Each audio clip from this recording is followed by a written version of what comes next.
Hello everybody, in this tutorial I'll show you how to get hydrogen in Astroneer.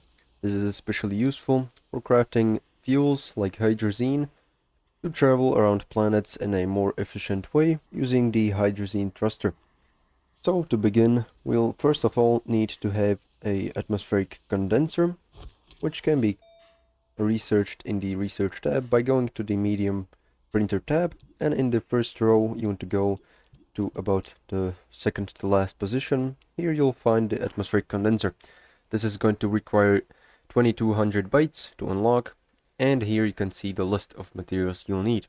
So make sure to check out my other video, how to get all of the materials for the atmospheric condenser. Once you have it unlocked and placed down on a large platform, make sure you've got a stable grid, which is going to supply around 20 units of electricity per second. Or less, you don't need to have it. It is just going to make the process a lot faster. And if you examine it, here you'll find on the first tab hydrogen. This can be found on the planet Silva. Also, it can be found on the planet Calidor.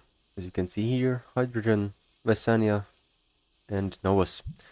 These four planets obtain hydrogen, but you don't need to travel to any other planet because the starting planet Silva already contains them. So once you do this, you can just press this arrow button here. This is going to make sure that it is going to be repeatedly crafted once you click this green button here. If you don't want this, just press it again until it's this black color and just click the green button, and it is going to condense our hydrogen inside of these canisters. So this is pretty much all. How to get hydrogen in Astroneer. Make sure to like and subscribe if you found this helpful, and see you in the next one.